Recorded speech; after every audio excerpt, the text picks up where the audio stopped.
Mga pangyayari sa politika, kalagayan sa ekonomiya, mga kaganapan sa entertainment at iba pang mga balitang pambansa.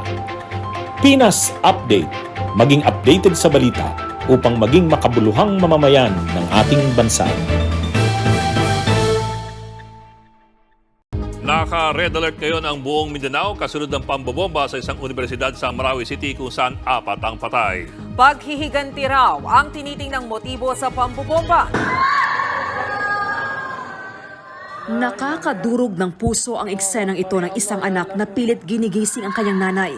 Nakasamang napuruhan ng pagsabog sa gymnasium sa Mindanao State University sa Marawi City kahapon. Kasama si Riza Ramos sa 4 na namatay. Magkasama sila ng kanyang anak na si Elrich nang dumalo sa misa nang biglang may bombang sumabog. Ang kanilang padre de pamilya hindi makapaniwala sa sinapit ng misis. Sakit, paminahon ba? Ang sakit, sobra itong nangyaring pagkamatay ng asawa ko. Hindi ako makapaniwala na nagsimba lang siya. Doon pa pala siya mamamatay. Marami rin ang sugatan, kabilang ang dugo ang lalaking ito. Sa video na ito, makikitang mausok pa sa loob ng pinagdausan ng misa. Bukod sa 4 na nasawi, base sa tala ng PNP, 45 ang sugatan at 35 ang nakaligtas. Isa sa mga survivor, si Jasmine Lucero. Pero habang buhay niya nang dadalhin ang bangungot ng natunghayang pagsabog. So, bago mag-first reading, yun na po. Bigla na lang pumutok. Yung nakita kong katawan nung umupo na ano. Saan siya umupo? Doon sumabog? Doon po. Doon po talaga sumabog. Kanina, dumating sa Marawi City si AFP Chief of Staff General Romeo Browner Jr. Pinangunahan niya ang command conference kasama ang mga opisyal ng PNP at Lanao del Sur LGU. Anya, isa sa mga anggulong tinitignang motibo ay ang retaliatory attack o paghihiganti. Maaaring buwelta ito ng teroristang grupo dahil napatay noong Biyernes ang 11 miyembro ng Dawla Islamiyya, kabilang ang bagong emir o leader ng grupong si Abdullah Sapal. Kinabukasan, napatay rin ng Task Force Orion ng Western Mindanao Command sa Basilan ang leader ng Abu Sayyaf na si Mundi Sawadjaan. Sa kabila niyan, hindi isinasantabi ang posibilidad na may kinalaman ang grupong ISIS lalo't inaako nila pagsabog. We're looking at all aspects. We're looking at all the angles. Remember that when the Marawi siege happened here, it was the Dawla Islamiyya Southeast Asia group that claimed that they were in control of what was happening here. Right? So again, we are not disclaiming that possibility that there are links towards international ISIS groups. Pero giit ni Browner, wala itong kinalaman sa giyera ng Israel at Hamas. Ayon naman sa tagapagsalita ng Bangsamoro Autonomous Region in Muslim Mindanao o BARM, noong gabi bago ang pagsabog sa MSU, kumalat na raw ang isang text message na mayroong bobombahing lugar, pero hindi nabanggit kung saan ito.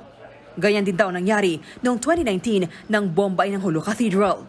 Cathedral bombing sa Hulo, medyo pinpointed naman yung mga gumawa doon. Talagang suicide bombing yon. Pero itong dito sa Mindanao State University, so far accounted yung mga dead bodies at na-identify na. So hindi ito kaso ng suicide bombing. Talagang tinanim yung bomba, dinala sa loob at pina-explode. Kumakalap pa ng mga CCTV footage para malaman kung paanong naipasok sa gym ang bomba. Sa ngayon, may persons of interest ng PNP. Pero tumanggi muna silang idetalye ang pagkakilanlan ng mga ito. Paghihiganti ang nakikitang motibo kaya pinasabog ang gymnasium ng Mindanao State University sa Marawi City. Pero palaisipan kung papaanong naipasok sa loob ang bomba at kung sino ang nagpasabog nito. Bantay sarado ang lahat ng entry at exit point dito sa Mindanao State University ng mga pulis at sundalo. Sila yung karagdagang tropa na pinadala ng AFP at PNP na magbabantay ng seguridad sa lungsod, lalo na dito sa MSU kung saan nga nangyari ang pagsabog kahapon. Napag-alaman na isang improvised explosive device with high explosive RPG ang bombang sumabog kahapon. Kaninang umaga, dumating dito sa Marawi City si AFP Chief of Staff General Romeo Browner Jr. para pangunahan ng command conference kasama ang mga opisyal ng PNP at local government unit ng probinsya. Ayon kay General Browner, isa sa mga anggulong tinitignan ang posibilidad ng retaliatory attack o paghihiganti ang motibo. Maaaring buwelta ito ng teroristang grupo dahil napatay noong Biyernes ang 11 miyembro ng Dawla Islamiyah, kabilang ang bagong emir o leader ng grupo na si Abdullah Sapal. Kinabukasan, napatay rin ng Task Force Orion ng Western Mindanao Command sa Basilan ang leader ng Abu Sayyaf na si Mundi Sawad Shaan. Pero hindi rin inaalis ang posibilidad na may kinalaman sa pagsabog ang grupong ISIS. We're looking at all aspects. We're looking at all the angles. Remember that when the Marawi siege happened here, it was the Dawla Islamiyah Southeast Asia group that claimed that they were in control of what was happening here. Right? So again, we are not disclaiming that possibility that there are links towards international ISIS groups. Inako ng teroristang grupong ISIS ang pag-atake pero hindi pa malinaw ang motibo. Nauna nang kinundina ni Pangulong Bongbong Marcos ang pag-atake. Ayon naman sa tagapagsalita ng Bangsamoro Autonomous Region in Muslim Mindanao o BARM, noong gabi bago ang pagsabog sa Mindanao State University, kumakalat raw ang isang text message na mayroong bobombahing lugar. Pero hindi nabanggit kung saan ito. Ganyan din daw ang nangyari noong 2019 nang bombahin ang Hulo Cathedral. Cathedral bombing sa Hulo, medyo pinpointed naman yung mga gumawa doon. Talagang suicide bombing yon. Pero itong dito sa Mindanao State University, so far accounted yung mga dead bodies at na-identify na.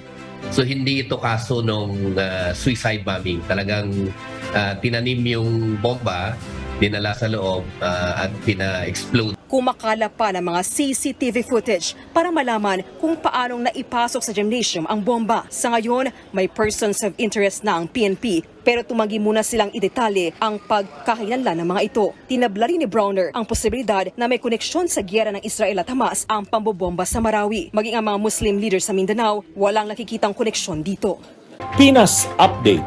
Maging updated sa balita upang maging makabuluhang mamamayan ng ating bansa.